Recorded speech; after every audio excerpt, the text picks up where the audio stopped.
great power, there must also comes great responsibility. Hey there, Spider-Man fans! Today, we're going to talk about the top 5 most powerful villains that Spider-Man has ever faced. In this video, we'll be counting down the top 5 most powerful villains in Spider-Man history, based on their abilities, intellect, and impact on the Spider-Man universe. Now, without further ado, let's dive into the top 5 most powerful villains in Spider-Man history. Number 5. Electro. Jamie Foxx played the character of Max Dillon, aka Electro, in The Amazing Spider-Man 2. The film was widely criticized for many aspects, including the portrayal of the villain. Foxx's performance was considered one of the weakest aspects of the movie. Many critics pointed out that his portrayal of Electro felt like it was out of a 1980s or 1990s comic book movie, particularly the work of Joel Schumacher. Foxx's character, Max Dillon, is portrayed as a nebbish loser who is constantly overlooked and belittled. He relies on all the visual shorthand of an SNL sketch, sporting a comb-over and thick glasses. Even his musical choice is cliché, as he is seen singing "Happy Birthday" to himself. This characterization is considered an outdated trope and does not offer any depth to the character. Once Dillon is transformed into Electro, he is a visually interesting villain, with his powers of electricity and his glowing blue eyes. However, the movie has no interest in developing his character beyond that. Instead, he is used as a plot device to set up other storylines, particularly the relationship between Peter Parker, Andrew Garfield, and Gwen Stacy, Emma Stone. This underdevelopment of the character makes it hard for audiences to take him seriously as a formidable villain. The criticism of Foxx's portrayal is further compounded by the tonal dissonance between his character and the movie's overall tone. The Amazing Spider-Man 2 features a more serious and grounded take on Spider-Man, with Peter Parker dealing with the aftermath of his parents' death and the death of his uncle. In contrast, Foxx's portrayal of Electro is very cartoonish, and the two elements clash in a way that undermines both. In conclusion, while Jamie Foxx's portrayal of Electro in The Amazing Spider-Man 2 is visually interesting, it is widely criticized for relying on outdated tropes and clichés, and for being underdeveloped. The movie's lack of interest in his character beyond his powers makes it hard for audiences to take him seriously as a villain. Additionally, the tonal dissonance between his character and the overall tone of the movie further detracts from his portrayal. Number 4. Venom. Despite its flaws, Topher Grace's portrayal of Venom in Spider-Man 3 is often unfairly criticized. While his appearance in the film was somewhat forced by producer Avi Arad, Grace's take on the character is actually quite intriguing.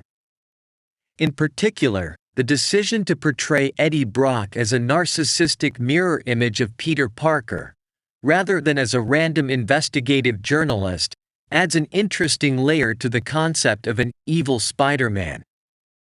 By exploring what Spider-Man might have become without the influence of Uncle Ben and Aunt May, the filmmakers created a version of Venom that is a dark reflection of the hero himself.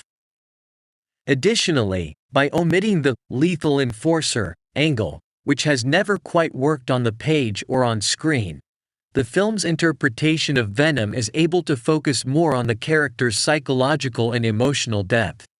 Number 3. Mysterio. One of the reasons why Mysterio works so well as a villain is because he's not a typical physical threat to Spider-Man. Instead, he poses a more psychological and intellectual challenge to the hero, using his mastery of illusions to manipulate perception and deceive his opponents.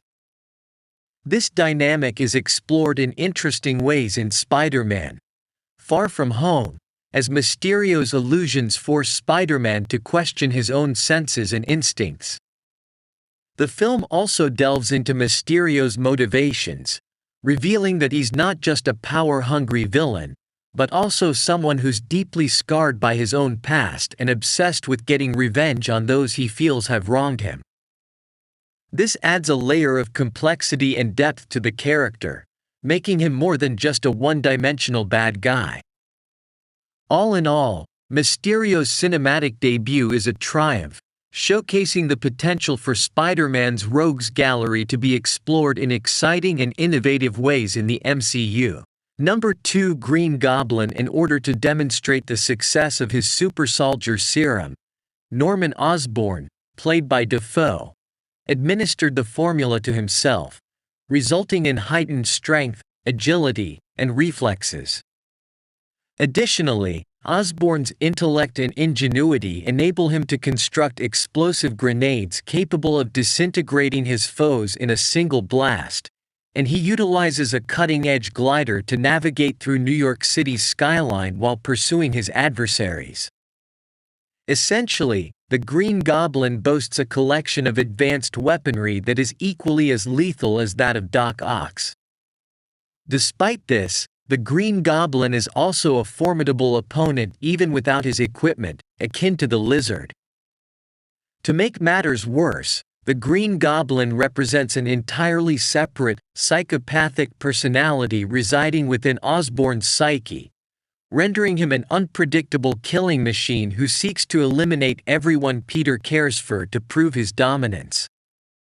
Aside from combining the abilities of a super soldier serum and sophisticated military technology, the Green Goblin is also the cruelest and most sadistic adversary Spider-Man has ever faced. His insatiable bloodlust grants him an advantage over other villains in the race for the title of Spider-Man's most powerful foe. Nevertheless, there are still two other villains who surpass him in terms of power and prowess. Number 1. Dr. Octopus. According to a 2014 poll, Dr. Otto Octavius is considered one of Spider-Man's greatest villains in both the comics and the movies. There are various reasons for this, including his iconic costume with cyborg arms, and the classic backstory of how those arms became fused to his body. Additionally, Otto and Peter Parker share many similarities such as shyness, scientific brilliance, and social awkwardness. Their history together suggests that Peter could have become like Doc Ock had he not chosen a more righteous path. Alfred Molina's portrayal of Doc Ock in Spider-Man 2, 2004, is considered one of the greatest performances in a superhero movie. Molina's on-screen Doc Ock is a tormented anti-hero more than a villain, driven by grief, madness, and pride for his evil deeds. Despite this, he remains capable of humanity and ultimately redemption. Molina's portrayal of Doc Ock in his comics' accurate costume remains visually stunning, particularly in the iconic fight scene with Spidey on top of a speeding elevated train. The scene is not only thrilling due to Sam Raimi's gift for dynamic action but also Molina's underplayed demeanor. It's great to see Doc Ock returning in the MCU with Spider-Man: No Way Home, and his character is one that audiences were sad to see meet his end in the original appearance. If you're a fan of Spider-Man and looking for the most captivating villains from the comics and movies, then you'll want to know about the top 5 that have left an indelible mark on the web-slinger. From the maniacal Green Goblin to the sinister Dr. Octopus, these foes have challenged Spider-Man physically and emotionally. Whether it's the psychological torment of the symbiote Venom or the ruthless cunning of the Kingpin, each villain presents a unique threat to Spider-Man's life and the people he loves. As the saying goes, with great power comes great responsibility, and Spider-Man's battles against these villains have shown just how high the stakes can be.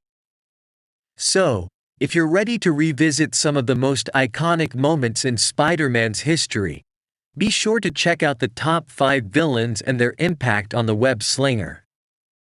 Let us know your favorite villain in the comments below. Don't forget to hit that like button and subscribe to this channel for more updates.